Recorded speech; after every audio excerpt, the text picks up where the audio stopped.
Hey guys, Nitish here. Today in this episode I am going to show you how to burn a cake.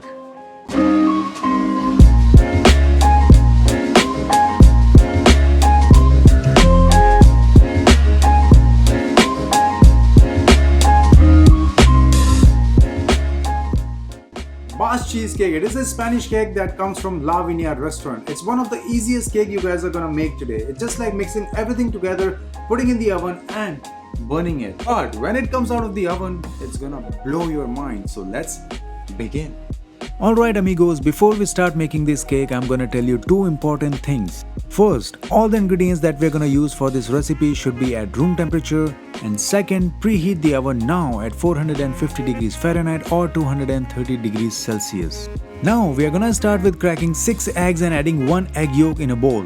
It's better to do it now because if we break them directly in a mixing bowl while mixing, there is a chance that a piece of an eggshell may fall into the mixture and get lost somewhere in the bottle. Next, we are gonna lightly grease 9-inch springform baking pan with some butter and line it up with parchment paper. We are gonna double layer it vertically and horizontally to ensure that the bottom and the sides of the pan are covered completely. Then I'm gonna cut the tall ends of the parchment paper a little bit to make the shape even all around. Also to show you my crafting skills. Well, for me, cutting papers is the best I can do when it comes to crafting. Next step is to beat all the ingredients. So in a stand mixing bowl, we are gonna add 850 grams full fat cream cheese. To check if it's at room temperature, you can smush it with the spatula in the bowl. It should be easily spreadable and should not feel lumpy. Now attach the flat beater, start the mixer and beat the cream cheese on a low speed. You can do the same process manually by whisking all the ingredients with a whisker as well. Just make sure you have had your meal and you are feeling full of energy. While it is beating, we are gonna slowly add 1.5 cups granulated sugar into the bowl and keep beating. Scrape down the bowl with a spatula to get all the cheese and sugar back in that's sticking on the side of the bowl and keep beating until it is really smooth. Now to make sure, pinch a little bit of cream cheese between your fingers. You should not feel any granules in it and feel really smooth. If you feel the sugar, then beat it for a little bit longer.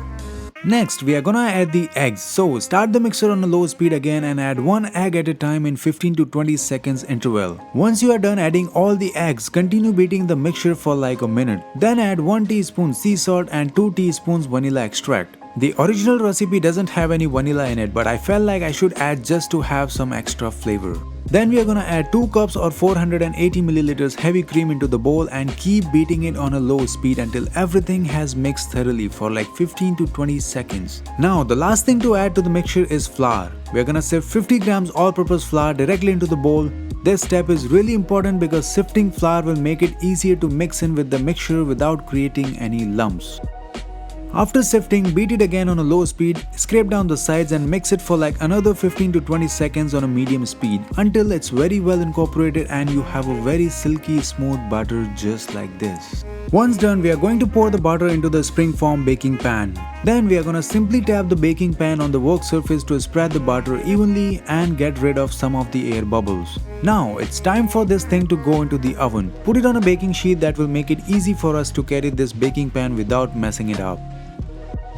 Okay, here's the thing, you don't want to place it too low or too high in the oven. Just place it right in the middle rack and bake it for about 40 to 50 minutes. I would suggest you to put a timer for 40 minutes. Once the timer rings, you just sit in front of the oven and keep an eye on it. Now you must be thinking, it's just a burnt cheesecake, why do I have to keep an eye on it? Well, that's because we don't want our cake to cook for so long that the top layer turns into carbon. Alright, our cake is ready. Now I'm gonna give it a little shake. You see how wobbly it is? That is how it should be. It is a good indication that the cake is at the right temperature and is baked at the right consistency. It has got this really nice dark brown colored layer. That's because we baked it on a very high heat and also because of the caramelization of the sugar and the reaction of the sugar with the proteins in the cream cheese. And also you are going to see some cracks on the corner of the surface, which is absolutely normal for this cake. I know you are all excited and wanna take a bite right away, but now is not the time. We're gonna transfer it to a cooling rack and let it cool off completely at room temperature for about 3 to 4 hours. During this time, the steam will escape and the cake will sink in from the middle, but the sides will remain high. Also, it will continue to slowly bake with the residual heat. The cake has rested enough. We're gonna remove the springform and carefully remove the parchment paper and reveal this beautiful looking cake. Now, do you know what time it is? Eating time. Oh wait, I'm forgetting something. This is not how I plan to enjoy this cake with you guys. It's the sherry wine that I forgot. It goes perfectly with this cheesecake. I'm gonna pour myself a glass of wine and now I can finally eat it. Oh yeah, this cake is really rich and packed with umami flavor. It has the perfect amount of bitterness from the exterior that absolutely complements the sweet and creamy interior. And yes, with the wine, it's just perfect. Alright guys, so this is it for today. Believe me, this cake is so amazing. Now that you know how easy it is to make, head over to your kitchen and start making this cake already. And don't forget the glass of wine to enjoy with it. But before you go to your kitchen, hit that subscribe button so that we can meet again. I hope you enjoyed this video. If you did, give this video a big like, share it, and I will see you guys next week. Till then, bye bye.